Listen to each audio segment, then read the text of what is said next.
Variedades te informa, Variedades te enseña, Variedades te entretiene. El programa de los fines de semana ya está aquí, Variedades en su hogar. Ya llegó el programa de los fines de semana, ya está aquí, Variedades en su hogar.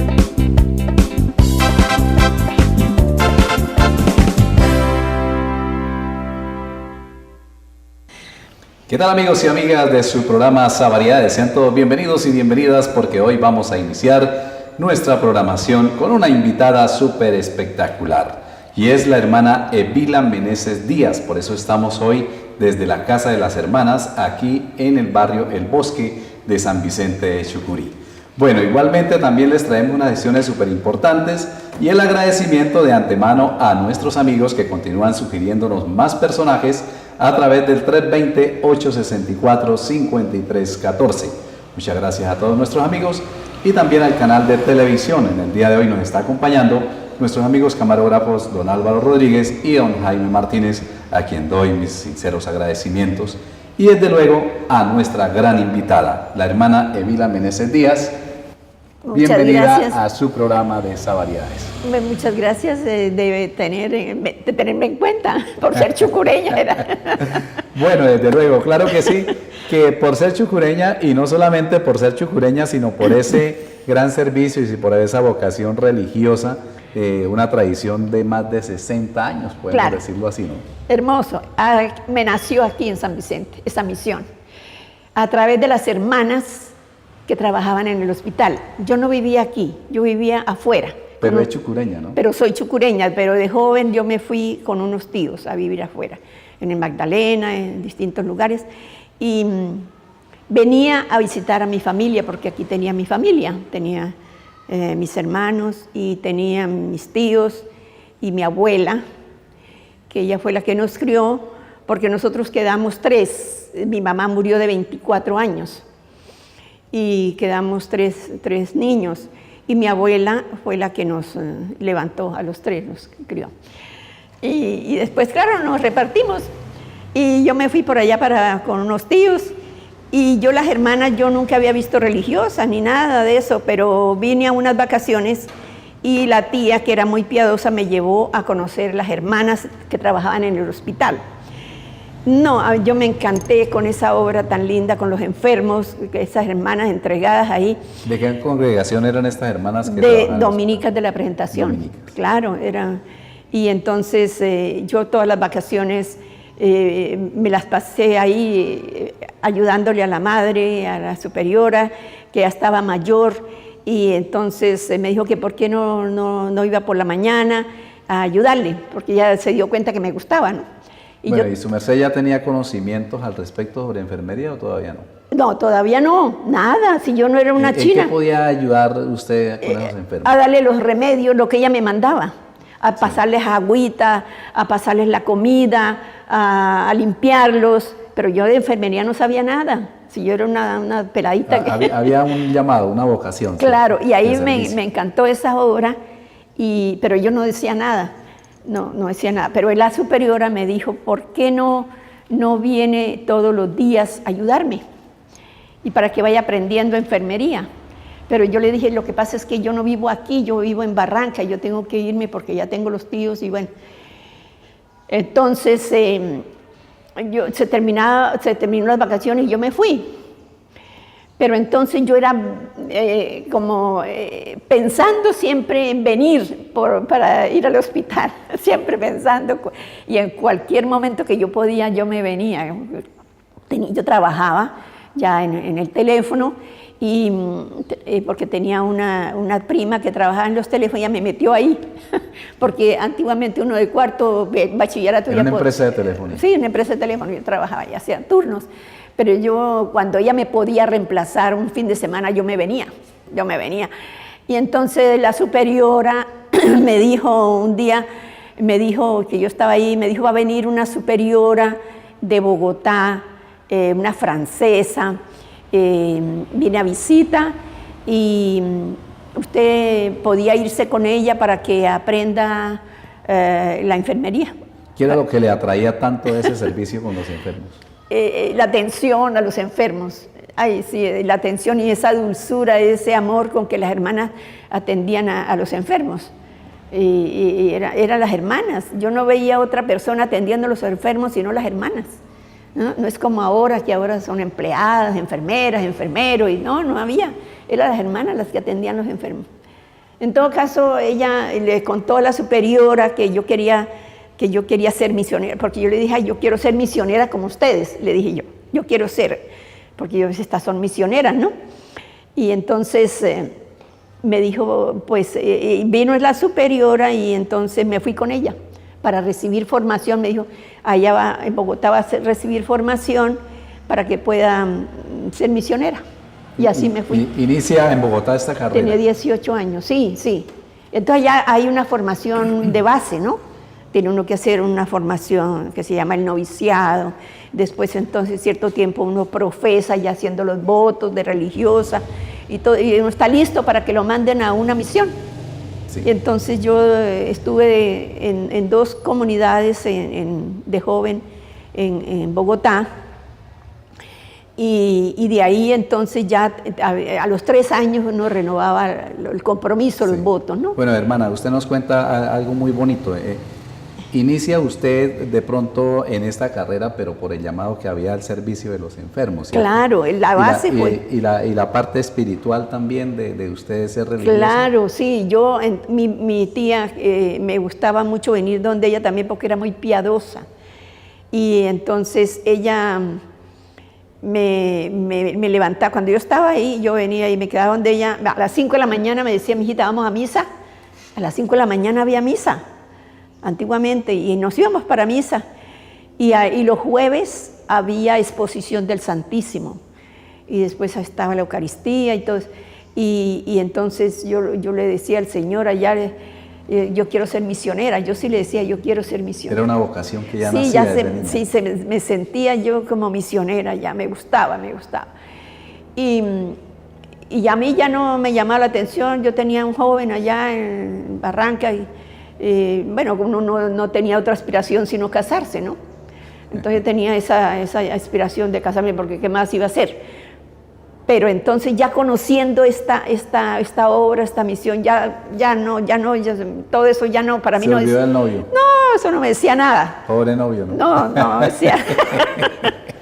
Ya eso para mí no era nada, a comparación de ser misionera, de cuidar a los enfermos. Bueno, en todo caso, a mí me mandaron a Francia, fue el primer viaje. Estuvo 3 años en Bogotá, ¿no? Estuve, sí, 3 años.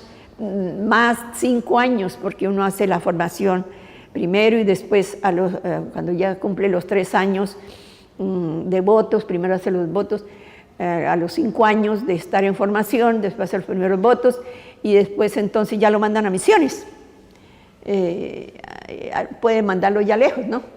Entonces ya mi primer envío fue a Francia, estuve 15 años. Y bueno, allá también fueron obras muy lindas, con niños. Después entonces me preguntó a la superiora si me gustaban los enfermos. Ella era enfermera, la superiora. Yo le dije, sí, yo por los enfermos fue que me entré a la congregación. Y entonces me dijo, no fue por Dios. Le dije, sí, también, por Dios y por los enfermos. Bueno, hermana, y usted llega a un país donde se maneja o se habla otro idioma, ¿cierto? Claro, pero yo lo aprendí. De pronto esto no fue como un problema también como... Ahí por la cuestión del idioma, para usted poder... No, para mí no fue problema, para mí fue lindo porque...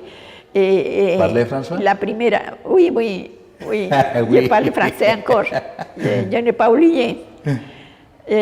Y alors, ella, la primera comunidad fue linda porque fue con niños, niños que tenían las hermanas de una obra muy linda de niños, de problemas sociales, porque allá los problemas sociales de familias son bastante complicados, porque los papás andan por un lado y los niños por otro, y allá de familia no hay como aquí, no hay ese espíritu familiar que hay aquí en Colombia, ¿no? Es lindo aquí el espíritu familiar que hay, y allá no, los hijos viven por su cuenta, por su lado, Por ejemplo, los jóvenes cuando ya empiezan la universidad, un estilo de vida diferente, ¿no? ya se independizan, ellos viven en sus apartamentos y todo. Pero los niños también, en vacaciones, los papás se van a vacaciones y los niños. Entonces hay obras así pero esas obras son muy interesantes porque el gobierno es el que paga todo eso. Bueno, llega usted a Francia y usted empieza a trabajar específicamente con los enfermos, ¿no? Sí, y después, entonces, estando yo hice mi primera comunidad, fue con niños. Después, cuando la superiora me pregunta si me manda a Sants. Sants es un pueblo que había por allá hacia el norte, y allá había una escuela de enfermería. Y entonces ahí empecé verdaderamente a estudiar para ser enfermera. Y ahí en la escuela ya sabía el francés y entonces ahí fue lindo. Y ahí trabajé con los enfermos.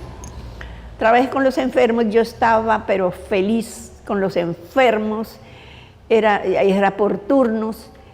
Me acuerdo que llegó un hombre, había sido militar, había sido jefe por allá, militar de la guerra del Vietnam, y yo trabajaba ahí en el hospital en cancerología, y entonces el doctor me dijo, va a llegar un enfermo que es un militar, tenga mucho cuidado con él porque ha tenido varios preinfartos, hay que hacerle todo, hay que no sé, bueno, entonces yo estaba cuidando a ese enfermo ahí en la sala, ¿no? Habían varios, pero tenía especial cuidado, tenía que darle la comida, no lo podía mover mucho porque le podía dar un infarto, todos los cuidados con un paciente así delicado. Y un día me dijo, hermana, ¿usted cree en el perdón de Dios? Yo le dije, claro, Dios es misericordia, Dios perdona todo, pero si uno se arrepiente y si uno reconoce el mal que ha hecho. Dijo, a mí no me perdona, a mí no me puede perdonar. Yo le dije, ¿por qué? Dijo, porque yo hice mucho mal en la guerra, yo era jefe y yo mandaba a los militares a hacer cosas que no, porque en la guerra hay leyes también, ¿no? Pero uno se sobrepasa y uno se complace en el mal, uno se complace y entonces uno manda a hacer cosas que eso no, mira hermana, eso no tiene perdón. Empezó a contarme unos hechos pero terribles, que ellos hacían hacer a la gente, sobre todo con las mujeres. Entonces yo le dije, mire, verdaderamente mi Dios le ha dado a usted este tiempo, para mí es una gracia de Dios que usted debe aprovechar porque le ha dado este tiempo para que usted reflexione en su vida. Y entonces le dejé unos textos bíblicos. Yo me acuerdo de que San Lucas ahí tiene unos pasajes muy lindos de la misericordia. Le dije que leyera todo eso de la Biblia, que Dios es amor, que Dios es misericordia. En todo caso, él ya estaba muy enfermo, muy mal. Y una noche me fueron a llamar allá. Nosotros vivíamos allá al lado del hospital y hermana, que Messier de Estrés se la quiere ver. Insiste que vaya, que la quiere ver. Yo dije, pero yo no estoy de turno, yo no tengo que ir allá ahora. Entonces me dijo la superiora, vaya. Y fui y era que ya estaba muy, muy mal. Me tomó la mano, me la besó, me dijo, mire, gracias hermana, Dios me ha perdonado todo me lo ha perdonado. Ay, no, yo me emocioné mucho y todavía me emociono de ese hombre. Y expiró. Ahí expiró. Ay, Dios mío, qué tal que, yo decía, qué tal que no hubiera ido, ¿no? Entonces, sí, porque yo le había dicho. Era una oportunidad que había en la vida, ¿no? Bueno, claro. Hermana, la invito para que vayamos a la siguiente pausa de nuestro programa y ya regresamos.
quienes deben inscribir la cédula.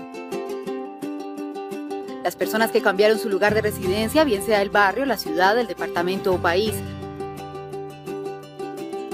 También los ciudadanos que tienen su cédula expedida antes de 1988 y no han inscrito su documento ni han votado en ninguna de las elecciones celebradas en los últimos 27 años, ya que actualmente no hacen parte del censo electoral.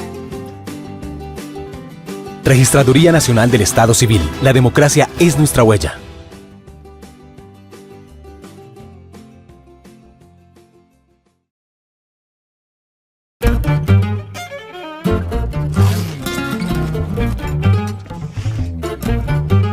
¿No crees que estás desperdiciando demasiado? Esa es toda el agua detrás de lo que no consumes. No esperes que el agua tenga que decírtelo. Tu huella hídrica no solo está en el agua que tocas, también en la que se usa para producir lo que usas, consumes y desperdicias. Y así como el convenio trabaja para que el agro colombiano mejore su huella hídrica, tú también haz tu parte en mihuelladevida.org. Disminuye tu huella hídrica. Marca el futuro. Y continuamos en Savariedades, el programa del sabor y el saber. Qué bueno que ustedes están ahí acompañándonos y gracias por permitirnos llegar hasta sus hogares. Bueno, les recuerdo, al 320-864-5314, así como aparece ahí en la pantalla, ustedes me pueden continuar sugiriendo más personajes. Recuerde que este programa, para las personas que no lo pueden ver a través de nuestro canal Telechucurí, también en la página www.azogalacia.tv, para nuestros amigos que de pronto, el sábado no lo pude ver a las 10 de la mañana, que es el horario, o el lunes de 5 a 6 de la tarde, o el jueves de 6 a 7 de la noche. Ahí está la página www.azogalacia.tv, y para los amigos que están fuera de San Vicente de Chucurí. Vamos a continuar con más anécdotas, con más historia, con esta bonita conversación, charla amena que estamos teniendo en el día de hoy con nuestra invitada especial, la hermana Evila Meneses Díaz. Bueno, hermana, mucha gente se pregunta aquí en San Vicente de Chucurí, bueno, ella es monja, pero ya estará pensionada o no. ¿Por qué ella no tiene hábitos? ¿Por qué ella no coloca los hábitos? Yo tengo muchas historias y anécdotas. En Francia el hábito no era importante, es decir, porque después de la Revolución Francesa quedó, como la iglesia antes de la Revolución Francesa estaba tan unida a los reyes y toda esa cosa, ¿no? El trabajo con los pobres, solamente las congregaciones lo tenían, ¿no? No el gobierno, no. Eran las congregaciones. San Vicente de Paul, San Vincent de Paul fueron fundadores de la caridad en la calle, porque los religiosos eran de clausura, religiosas en ese tiempo eran de clausura, pero así de práctica con enfermos, por ejemplo, no. Y una de las que se preocupó de la miseria de los enfermos fue nuestra madre fundadora, nuestra madre Marie Puspan. Es francesa y nuestra congregación tiene origen francés porque allá empezó con ella. Ella empezó la congregación a atender en los hospitales a los enfermos y toda la miseria que había por las guerras, huérfanos, de todo, había miseria como San Vicente de Paul atendía toda esa miseria y ella aprendió con los laicos que trabajaban. Su mamá también era una laica que ayudaba a los enfermos, que se preocupaba para que las personas tuvieran lo necesario, porque ellos tenían más medios, ¿no? Y entonces nuestra madre aprendió de su madre ese cuidado con los pobres. Y ella, su aspiración era tener personal que se ocupara de la miseria de los pobres. Y ella pues fundó la congregación con ese fin, ¿no? De atender a las necesidades de los pobres. Y así fue que allá en Francia, ya ella le costó mucho que le aceptaran esas obras, ese cuidado, es decir, que no fuera de clausura, ¿no? Que fueran religiosas. Ella quería religiosas, pero no de clausura, sino sirviendo al pobre en la calle, en las escuelas. en los talleres de... Haciendo presencia. Haciendo donde hubiese la presencia necesidad. con la gente, no de clausura. Y le costó mucho, mucho que le aprobaran. La misma iglesia no aprobaba eso, pero al fin ella logró, después de 40 y tantos años, no tengo ahora la fecha, pero más de 40 años esperando que le aprobaran la congregación como... Hasta que por fin. Sí. Después de 40 años, qué paciencia, ¿no? Dígame. Y entonces así se fue. La congregación de nosotros es para el servicio de la educación, de los enfermos, de la pastoral, como quiere el Papa hoy. Nosotros estamos viviendo lo que el Papa está pidiendo, el Papa Francisco, que estemos de la calle, que seamos con la gente, que sea. Mire esta obra que tenemos aquí ahora en San Pero José. sino que en Francia ya iba como más adelantadito, ¿no? Es que en ese tiempo la miseria era terrible por las guerras.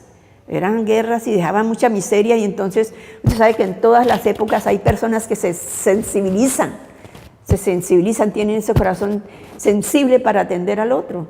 Y entonces ahí surgieron congregaciones para atender a los enfermos, para atender la miseria. Bueno, y hay un caso muy especial que la hermana nos cuenta, ya que pues ella también, además de la vocación religiosa, también es esa vocación de servicio, en especial a los enfermos, y por eso ella, pues desde luego que fue a Francia a capacitarse, a estudiar enfermería.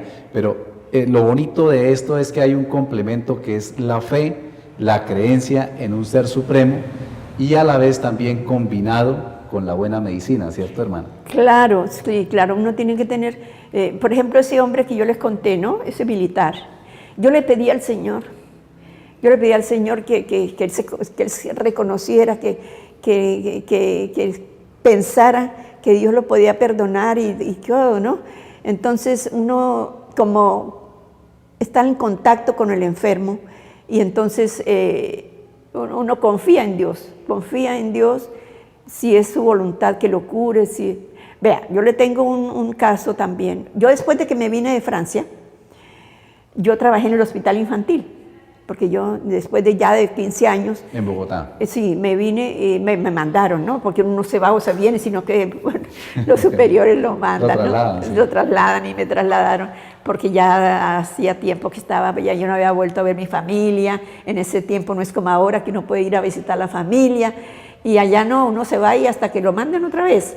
Y como vino el Vaticano II, hubo muchas reformas, entonces ya los superiores dijeron que las hermanas que estaban allá mucho tiempo, que ya podían volver a su patria. Y así que yo me vine y llegué a Bogotá, en un barrio San Fernando, que vivían las hermanas, tenían unas obras muy lindas ahí en ese barrio, y a mí me mandó la superiora, claro, me dijo, busque trabajo, porque aquí todas trabajamos, ¿no? Entonces, usted como es enfermera, de pronto encuentra trabajo ahí en el hospital infantil. Y me presenté, y justo, no me dijo el director, perfecto, aquí necesitamos hermanas. Y porque también había habido hermanas que habían trabajado ahí, pero no de la congregación de nosotros, sino unas hermanas de México, mexicanas, que habían llegado, pero ellas habían ido. Y entonces me dijo, pero tenemos trabajo de noche. De día no tenemos, pero puede empezar de noche, y cuando haya un turno de día, la pasamos al día. Ay, yo le dije, yo no he trabajado de noche, yo me voy a quedar dormida, pero vamos a ver si puedo. Y entonces, sí, trabajé de noche, y entonces, cuando presenté los papeles, claro, me pidieron los papeles, me dijeron que eso no servía, que eso no estaba, esos papeles no funcionaban. Esos cursos que uno hace en Francia, aquí en ese tiempo, no. Dijo, eso no, tienen que hacer un curso aquí de enfermería. Me dijo el director, hágalo en el SENA, que eso es rápido y muy práctico. Entonces, claro, yo dije, pues trabajo de noche y en el día me voy para el SENA. Y así fue. Entonces saqué el certificado ya del SENA, y muy lindo, hermoso, y me quedaba dormida. Me quedaba dormida. Ay, yo cabeceaba ahí porque iba toda la noche, y en el curso el otro día, pero yo como tenía la práctica y tenía la teoría, me faltaba ahí algunas cosas, claro, porque en todos los países es diferente, pero me quedaba dormida. Y yo al finalizar el primer año, le di las gracias a la directora, que era bella persona, y le dije, gracias que usted no me ha llamado la atención, que yo me quedo dormida, y es porque yo trabajo, dijo, yo sé que trabaja de noche. Dijo, yo las quiero mucho a ustedes, yo trabajé con ustedes en Palermo, yo las quiero mucho, para mí son mis hermanas. Ay, Dios mío, yo linda, linda. Y entonces me pidió que, como trabajaba en el hospital infantil, que pidiera al director de llevar el grupo para que hicieran la práctica de pediatría de los alumnos. Y claro, eso el director era muy bueno y eso fue para mañana es tarde. Y en el hospital infantil también tuve hechos muy lindos. A mí me tocó en maternidad primero, a uno pasa ya por todos los servicios. En maternidad estaba también, me acuerdo que llegó una señora, unas anécdotas, una señora pensionada, había pensionado, ¿no? Y tenía el niño enfermo y entonces me dijo, aquí tiene una enfermera muy grosera. Y yo le dije, ¿por qué? ¿Qué le dijo? ¿Qué le pasó? Dijo, no, ay hermana, es que yo no le puedo repetir la palabra que me dijo. Y yo le dije, ¿pero qué le dijo? Y resulta que la enfermera era una española. Y entonces entró a ponerle la inyección al niño. Le dije, présteme el culo, le dijo al niño. Entonces yo le dije, lo que pasa es que ella es española. Y en el español, mira el diccionario, eso es lo que se dice.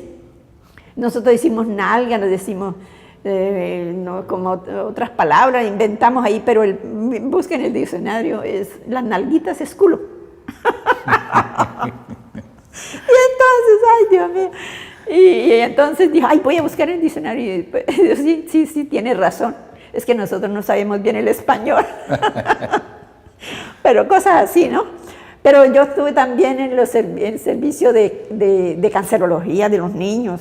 Hoy yo no sabía, yo no tenía ni idea que los niños desde pequeños pueden tener cáncer, ¿no? Leucemia.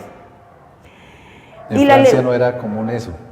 No, y desnutridos. Yo en Francia nunca estuve con niños, yo nunca vi niños desnutridos. Otras enfermedades sí, de los pulmones, porque mucho resfrío, los niños se resfrían mucho en invierno y les da muchas neumonías. Allá es mucha gente adulta también. Pero el cáncer no. Pero cáncer de niños, yo nunca había visto cáncer de niños. Y entonces leucemia, y eso es producido por la mala alimentación. Empieza con anemia, y después de la anemia viene la leucemia, y bueno, y eso es terrible. Pero esos niños, eran niños y niñas ahí en ese servicio, lúcidos. Y una niña, eso me quedó grabado, una niña como de 13 años, y entonces yo le fui a atender, y me dijo, hermanita, me miró, ay, pero con una mirada, yo no me quiero morir, hermanita, yo no me quiero morir. Le dije, hijita, no se va a morir. Tenía cáncer. Claro, tenía cáncer, leucemia. Leucemia. Hermana, este caso nos lo va a contar después de la siguiente sección de nuestro programa, para que usted pueda contarnos todo el caso completito. ¿Listo? Ya, es muy hermoso. Bueno, vamos a la siguiente sección y ya regresamos.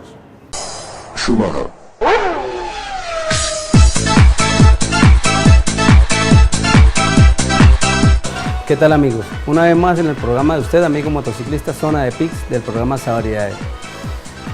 Hoy les sigo hablando de algo que les estaba hablando en el anterior programa, de algo muy importante, el sistema eléctrico en su motocicleta, para que usted aprenda a conocer e identificar con qué sistema trabaja su moto. Ya les había hablado de un sistema de CDI, en este caso vamos a hablarle de un sistema TDI o PDI. Ya tenemos las dos coronas acá, el sistema antiguo, CDI, y el sistema nuevo, TDI. Aunque parezcan diferentes este sistema de CDI o TDI, no precisamente tiene que cambiar las características. A veces los CDIs o los TDI vienen igual con las mismas pachas, las mismas salidas. No quiere decir que porque esto es un TDI y esto es un CDI, físicamente nos cambia en todo momento. A veces son los mismos. Por lo cual tenemos que aprender es cómo trabaja nuestra motocicleta internamente. En este caso, nosotros tenemos un embobinado y una corona de bobinas. ¿Cuál es la diferencia? En esta parte tenemos 2, 4, 6, 7 bobinas de luces y carga de batería, más una bobina que es la que nos carga el CDI. En este caso tenemos 14 bobinas de carga de batería y una bobina excitadora o una bobina de señal. Y podemos ver sistema de CDI, sistema de TSI. ¿Esto aplica para qué motos? GN, GS, algunas Honda Bros, aplica para algunas XTZ, para algunas YBRs. Es un sistema que se está implementando nuevo. ¿Cuál es la diferencia y cuáles son los pros y los contras? Este sistema siempre va a necesitar de una batería. Una batería que ¿a qué? Que me active este CDI, ya que al no tener lo que tiene el sistema de CDI, que es una bobina desde encendido, entonces necesitamos con este CDI que se nos active de una fuente como es la batería.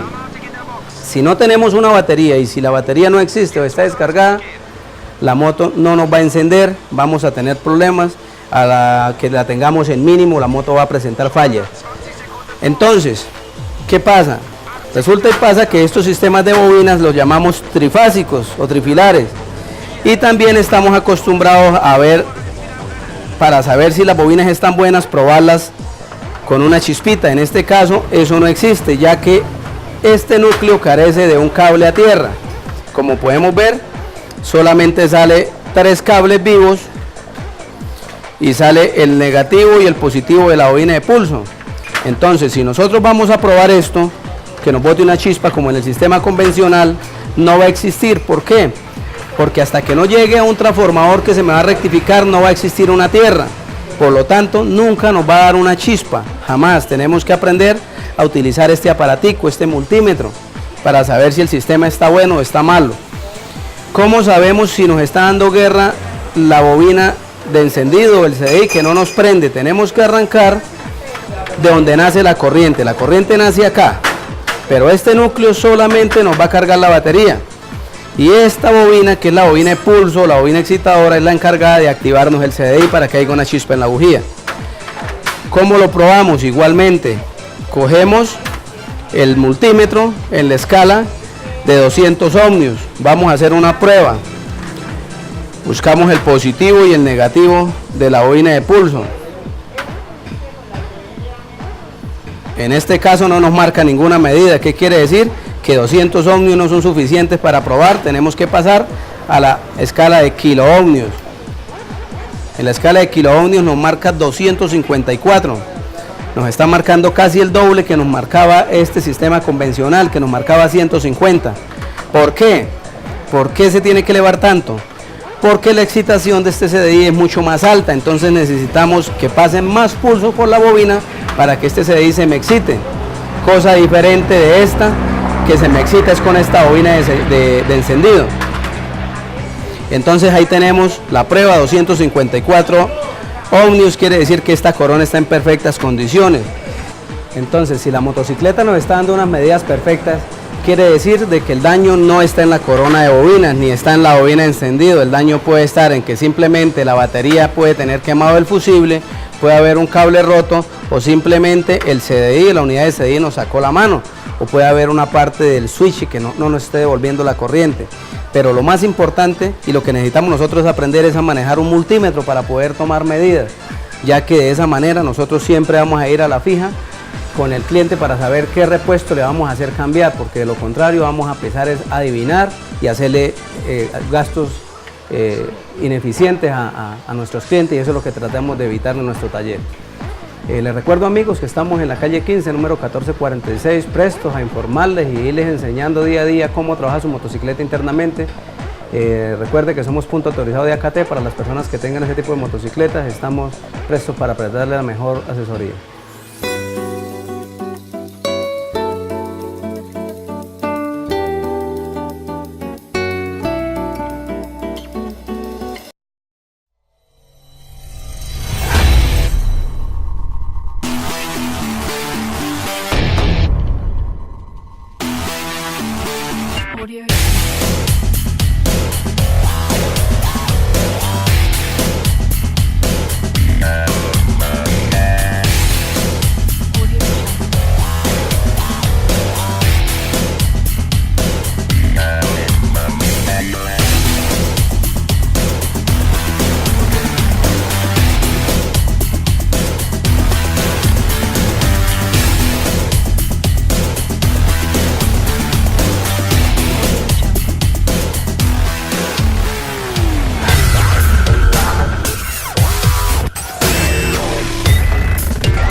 Entonces, el caso de esta niña con leucemia, a mí me impresionó mucho porque esa mirada, como un lamento, yo no me quiero morir.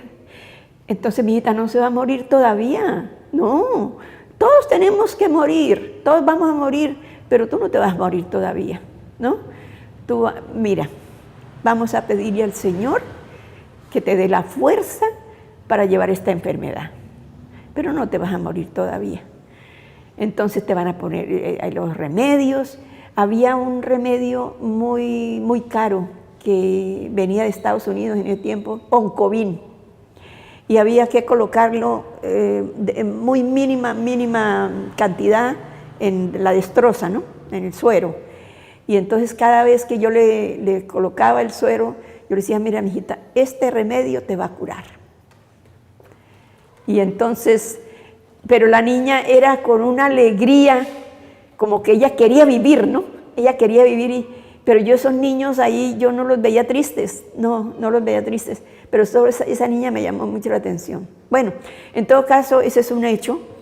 Pasó el tiempo, que yo ya no estaba en el hospital, yo estaba en Los Llanos, porque después me mandaron a Los Llanos, a un hospital de San Luis de Gaceno, que queda en la Puerta del Llano, y allá, entonces, yo una vez vine a Bogotá, de allá veníamos a Bogotá, por alguna reunión, por alguna cosa, y un día en la puertería, en la casa, que una señora la quiere ver, una señora, eso ha averiguado aquí todo el tiempo, que una hermanita que trabajó en el hospital infantil, entonces usted fue la única de nosotras que ha trabajado en el hospital infantil, entonces ahí está la señora, entonces voy, ¡ay! Cuando me dijo, hermanita, yo no me quiero morir, ay, yo dije, ¿cómo vas? Ay, Mira, se acordó. ay, no, yo no me quiero morir, aquí estoy, ay, no, venía con el esposo. ¿Ya después de cuántos años? Uy, estaba casada, ay, tan linda. No, para mí eso me dice, Señor, verdaderamente, eso que dicen, para Dios nada es imposible. Los médicos pueden hacer todo, pero la fe hace mucho también, la fe. Tengo otro caso de fe, hermoso, una niña que trajeron de la costa, del Magdalena. Yo tengo un tío que trabajaba por allá en Ecopetrol, supo el caso de una familia que tenía una niña con una enfermedad que se llama dermatomiositis. Eso es un caso entre 1000, dicen los médicos. Eso no, los músculos se secan los músculos, así como esos niños africanos que los presentan como puros huesitos, el cuero y la piel y los, sí.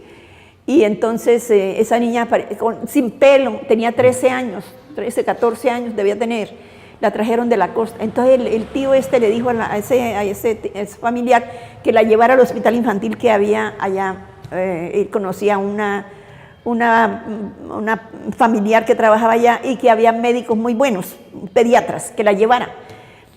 Y le facilitaron el viaje y todo eso para que llevara a la niña.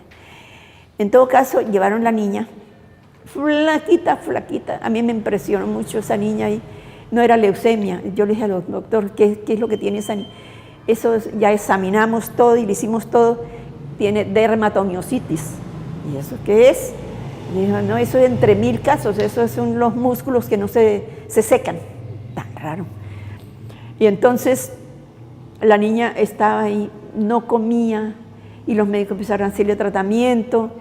Y entonces, ay, Dios mío, esa niña, pero consciente la niña, consciente, igual que la otra niña de leucemia, consciente. Y hay una mirada tan linda, Dios mío, como de lamento, ¿no? Esos niños que lo miran a uno como quien dice, ¿qué me puede hacer, no? Y entonces me dijo una campesina que venía a ver su niña, que estaba al lado, me dijo, esa niña, usted mire, esa niña está desnutrida, dele caldo de pescado, ojalá de cabeza de pescado con auyama. Al caldo le mezcla la auyama y dele todos los días y la niña se le va a recuperar. Ay, y entonces yo fui a la casa, claro, le dije a las hermanas y yo dije, ay, tengo que llevarle esto a una niña que de allá, y le conté. Y entonces dijo, pues llévele todo lo que sea. Y entonces, claro, yo le llevaba todos los días, le hacía el caldito y le mezclaba la auyama y se la daba. Ya cucharaditas, porque ella casi no comía, cucharaditas le daba. Y la niña iba comiendo y cada vez iba comiendo más y cada vez más, y yo cada vez le llevaba más. Y los médicos empezaron a darse cuenta que la niña se estaba recuperando. Y entonces, cuando ya se paró, yo la puse en la, y estaba el Cerro de los Milagros, ¿no es cierto? Allá está en Bogotá, el cerro de Monserrate. De Monserrate. Y la paré en la ventana y le dije, mira, allá está Monserrate, allá tenemos que ir caminando. Tú tienes que caminar, allá vamos a ir caminando. Ay, a ver al Señor. Bueno, los médicos se dieron cuenta que la niña se estaba, y entonces le ordenaron terapias. Entonces ya había que hacerle terapias, bajarla al primer piso para que le hicieran terapia con todos los aparatos. Ella gritaba, la niña, de dolor en los huesos. Gritaba, pero yo decía, mi hijita, tiene que caminar, vas a caminar, vas a caminar. Y entonces, y pues sí, la niña empezó a coger fuerza y comía, cada vez comía más. Y entonces ya los médicos vieron que la niña se estaba recuperando, le cambiaron la droga, le dieron otros medicamentos de vitaminas, de todo, estaban encantados, pero no supieron nunca que yo le di caldo con auyama, nunca supieron que fue la auyama. Y la fe. Bueno, en todo caso la niña, vinieron los papás a verla y le dijeron, ya se la pueden llevar, pero tiene que traerla a control dentro de 3 meses. Y se la llevaron la niña. Y en las vacaciones, yo le dije a las hermanas, tengo que ir a ver la niña porque no la trajeron a control. Yo sería que se murió, yo tengo que ir al Magdalena, tengo que ir a ver a esa niña. Y ella me había dicho dónde vivían los papás, ¿no? Me habían explicado dónde vivían y todo eso. Y en las vacaciones entonces me fui con mucha dificultad. Llegar allá era un caserío por el Magdalena, por allá para adentro. Ese viaje fue terrible, pero llegué allá al caserío. Ay, yo decía, ¿por qué aquí no hay misiones, Dios mío? ¿Por qué aquí no hay hermanas? ¿Por qué aquí no hay sacerdotes? Esos caseríos abandonados por allá en el Magdalena, tan terribles. Y entonces yo llegué allá, la niña estaba con novio. ¿Cómo le parece? La niña estaba con novio, así iba a casar. Ay, no. Y por eso dijo el papá, yo no la llevé a control porque ella está bien. Y aquí come pescado, aquí pescado es lo que hay, ella no come sino pescado. Ay, pero que eso fue hermoso. Hermosísimo. Y no me dejaban salir de allá, no me dejaban, Dios mío. Y entonces yo dije, no, es que yo tengo que irme porque yo estoy con permiso, yo tengo que ir a ver a mi abuela que está en Barranca, estoy en vacación. Me sacaron por el Magdalena, pero eso fue rápido. No. Y me invitaron al matrimonio, que tenía que venir al matrimonio de la niña, pero yo no fui más por allá. Pero fue hermoso. Bueno, amigos televidentes, de verdad que ustedes dirán, bueno, pero en esta entrevista Lucas no ha preguntado prácticamente nada. Y así es, yo no he preguntado nada porque yo no he querido interrumpir a la hermana Evila Meneses Díaz, quien nos ha contado gran parte de su vida y de sus anécdotas con algo que ella siempre ha llevado en su corazón, que son los enfermos, el servicio a Dios y la fe, porque la fe mueve montañas. Por eso yo no he querido interrumpirle a la hermana con sus anécdotas y con sus historias en el día de hoy, para que ustedes se den cuenta cómo creer en un ser supremo con una fe decidida y con gran voluntad, como lo hace la hermana Evila. Hermana, ¿qué le podríamos decir a las nuevas generaciones de monjas que vienen hoy día en esta misión? Ay, es que si son hermanas, si son dominicas de la presentación, es que la fe, el amor a la misión, el amor cada uno de nosotros venimos con una misión especial y uno la puede realizar de acuerdo con los medios que va encontrando. Yo me he encontrado con personas, con señoras así casadas, que me han dicho, si a mí me hubieran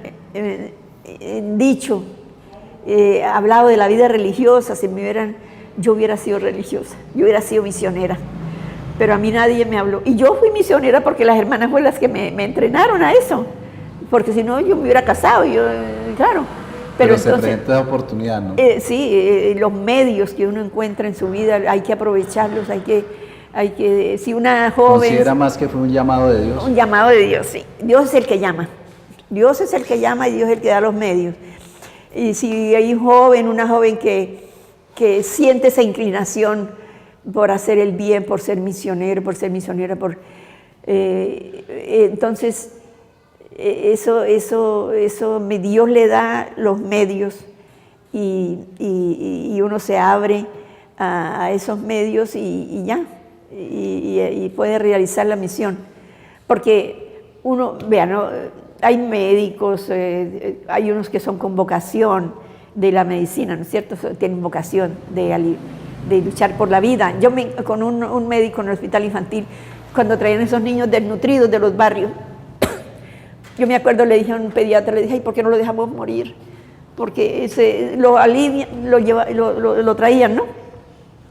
Y los médicos lo recuperaban y lo dan, y después otro, más adelante, volví otra vez, todo desnutrido otra vez. Yo dije, doctor, porque es que es un angelito que se vaya para el cielo. No, hermana, nosotros estamos aquí, es por la vida. Es un médico que tenía vocación por la vida, Así luchar es. por la vida. Algunos luchan por la plata. Bueno, hermana, después de tantos años de usted estar por allá, pues lejos, conociendo más países, porque fuera de Francia estuvo en otros países también, tengo entendido. Vuelve a San Vicente de Chucurí, ¿cómo encuentra su tierra natal? Ay, yo la encuentro linda, muy productiva, no solamente material, sino espiritual también. Vea, he estado por allí, las hermanas me han llevado a eventos que ellas tienen, no, pero sobre todo yo estoy muy feliz de que hayan vuelto las hermanas a San Vicente, porque aquí ha salido muchas vocaciones, aquí en San Vicente ha habido muchas vocaciones, tanto de sacerdotes como de religiosas. Y a mí me dio mucha tristeza estando en Chile, cuando supe que las hermanas la habían sacado de San Vicente, que ya no había hermanas en San Vicente. Y yo decía, pero ¿cómo? ¿Por qué la sacaron? ¿Por qué no hay hermanas? Entonces me dijeron, porque no hay vocaciones, hay pocas vocaciones. Entonces, yo creo, mire, es que hay también esto, ¿no? Que antiguamente uno para ser misionero tenía que hacerse religioso, porque los laicos no es como ahora.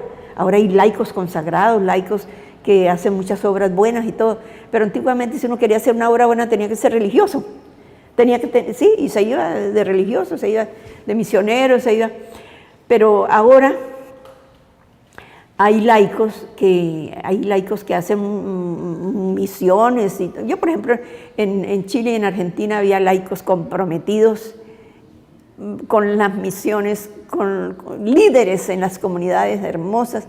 Yo trabajé mucho con esos líderes. Entonces, tal vez los jóvenes tal vez no sienten esa necesidad de hacerse religioso, para ser un misionero, para hacer un servicio, para trabajar por el reino, por así decir, ¿no? Sí. Entonces, no hay pocas vocaciones, porque claro, entonces estudian y tienen sus profesiones de educación, de educadores, de enfermeras, de enfermeros, de médicos, de todas esas obras. Vea, a mí un seminarista, no, un sacerdote misionero en el Ecuador, porque estuve en el Ecuador también, haciendo un curso de misiones, antes de irme para Chile, porque después yo estuve en Chile también en tiempo de la dictadura, y antes de irme hicimos un curso con otra hermana que nos mandaron para Chile, hicimos un curso de misiones en el Ecuador. Entonces allá era formación especialmente para misiones. Y el misionero, el sacerdote que era el tiempo de Monseñor Proaño, un obispo que trabajó mucho por la recuperación de las tierras de los indígenas. Y entonces el sacerdote era colombiano y estaba encargado de la formación de esos misioneros, y era colombiano. Y entonces nos dijo, al grupo que estábamos ahí, dijo, mire, había laicos, había sacerdotes, había religiosos, religiosas, de toda América Latina van a hacer cursos allá, yo no sé ahora, pero sí. Entonces nos dijo, nosotros somos primero que todo evangelizadores. Nosotros somos para reemplazar, por así decir, decía, reemplazar a Jesús, que nosotros lo podemos hacer. Jesús, nosotros vivimos con su espíritu, pero Él ya no está materialmente como estuvo, ¿ah? Como hombre que estuvo. Pero ¿qué hizo Jesús? Él luchó por los pobres, luchó por la miseria, luchó contra esto, luchó contra la injusticia.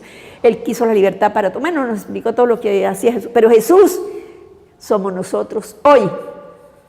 Tenemos que ser nosotros.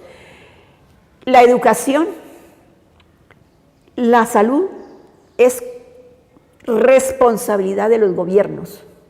Es responsabilidad de los gobiernos. Nosotros somos primero que todo evangelizadores, sea donde esté. Si estamos en una misión, en un hospital, si estamos en un colegio, primero que todo somos misioneros ahí. Somos la presencia del reino, somos la presencia de Jesús. Y eso es verdad.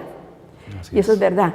Yo veo hermanas, ahora, el tiempo que he estado aquí, muy corto, pero estuve en Piedecuesta y había una hermana joven, muy entregada, muy linda, allá en un taller de aprendizaje, acción social, de esas obras que tenía Maripuspán. Entonces, de las pocas obras que quedan de Maripuspán. Y esa joven, yo la vi muy entregada, y yo dije, qué lindo, una joven, hacer presencia aquí en medio de este taller. Y aquí también en Piedecuesta, aquí en esta casa donde estamos nosotras, ellos trabajan en los colegios, hay 2 jóvenes y cada una trabaja en un colegio. Y es la presencia hermosa de la pastoral en esos colegios, la formación espiritual de los niños, hermoso. Yo he ido a eventos, falta una en el hospital, falta una hermana en el hospital. Bueno, hermana, ya prácticamente llegamos a la parte final de nuestro programa, nos indican nuestros amigos asistentes en el día de hoy. Ay, muy hermoso. Y de verdad que agradeciéndole toda esta disponibilidad de tiempo que usted nos ha brindado, por abrirnos las puertas aquí en esta muy agradecida casa de las hermanas en el de barrio de este espacio para yo poder expresar lo que tengo adentro, lo que tengo adentro, ¿no? Es lindo poder uno manifestar para qué Dios lo llamó, para qué Dios, porque cada uno venimos con una misión, sea en la familia, sea en el matrimonio, sea de religioso, sea sacerdote, sea lo que sea. Vea, el otro día estuvimos con unos militares, me llevó la hermana porque tiene un encuentro con jóvenes militares. Sí. ¡Ay, qué lindo! Allá abajo, donde están el batallón. Y esos jovencitos, ¡ay, hermosos! Se sentaron ahí en el piso y las hermanas explicándoles por qué ellos eran militares, por qué misión tenían. Entonces, a mí me parece eso hermoso, hermoso, hermoso. Yo les dije, mire, ustedes son los pastores en medio de ese pueblo, ustedes son los ministros de Dios en medio de esta guerra que hay aquí. Eso me ha dolido mucho, la guerrilla, la violencia que hay todavía. Yo pensé que ya había acabado eso, ¿no? Todavía hay violencia, pero tenemos que ser presencia ahí donde estemos, ¿no? De Dios. Bueno, hermana, de verdad que muchísimas gracias de verdad por esta entrevista en el día de hoy y por todas estas experiencias bonitas a través de su vida religiosa. A nuestros amigos que están ahí viendo la programación en el día de hoy, muchísimas gracias por permitirnos llegar hasta sus hogares y esperamos vernos en un nuevo programa de Sabariedades. Chao, chao. Muy lindo.